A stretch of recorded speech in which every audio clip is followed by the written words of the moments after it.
Ukraine যুদ্ধ বন্ধে একদিকে যেমন চলেছে শান্তি আলোচনা, অন্যদিকে চলেছে পাল্টাপাল্টি হামলা। ইউক্রেনের ৪১১তম স্বতন্ত্র ড্রোন রেজিমেন্ট হক্সের সেনাদের দাবি, ফেব্রুয়ারিতে রাশিয়ার ১,১৭০টি লক্ষ্যবস্তু ধ্বংস করেছে তারা। তাদের কার্যক্রমে ৩,৩৪৮টি যুদ্ধ অভিযানের মাধ্যমে রুশ ট্যাঙ্ক ও সুরক্ষিত যানবাহন ধ্বংস করা হয়েছে। ইউনিটের সমন্বিত কর্মকাণ্ড সীমান্ত রক্ষায় শক্তি বৃদ্ধি এবং শত্রুর আক্রমণ রোধে কার্যকর ভূমিকা রেখেছে বলেও জানায় তারা।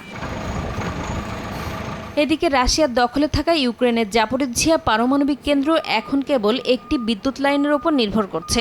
আন্তর্জাতিক পরমাণু এজেন্সি জানিয়েছে, সুরক্ষা বিধিনিষেধের কারণে ক্ষতির পরিমাণ সঠিকভাবে যাচাই করা সম্ভব হচ্ছে না। কেন্দ্রটি বিদ্যুৎ ছাড়া কাজ করতে পারছে না, যা পারমাণবিক নিরাপত্তার জন্য উদ্বেগ তৈরি করেছে। ইউক্রেনের প্রতিরক্ষা সক্ষমতা বাড়াতে ২০২৬ সালের জন্য ইউক্রেনকে $১.৪২ বিলিয়ন সামরিক সহায়তা দেওয়ার ঘোষণা দিয়েছে সুইডেন। এ প্যাকেজে রয়েছে ড্রোন, আকাশ প্রতিরক্ষা ব্যবস্থা, দীর্ঘ দূরত্বের ক্ষেপণাস্ত্র ও গোলাবারুদ। ২০২২ সালে রাশিয়ার আগ্রাসনের পর থেকে সুইডেন ইউক্রেনকে মোট ১০৩ বিলিয়ন ক্রোন সমমানের সামরিক সহায়তা দিয়েছে বলে জানান প্রতিরক্ষামন্ত্রী পাল জনসন। এদিকে কেনিয়ান গোয়েন্দা প্রতিবেদনে জানা গেছে, ১,০০০-এর বেশি কেনিয়ান রাশিয়ার পক্ষে ইউক্রেনের যুদ্ধে অংশ নিচ্ছে। নিয়োগকারীরা চাকরি প্রার্থীদের প্রতি মাসে $২,৭১৫ বেতন দেওয়ার প্রলোভন দেখানোর কারণেই তারা অংশ নিচ্ছে বলে জানা গেছে।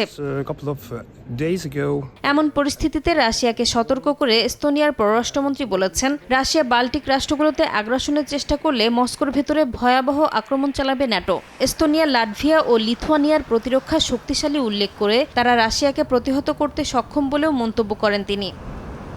নাসরিন রুমি, সময় সংবাদ।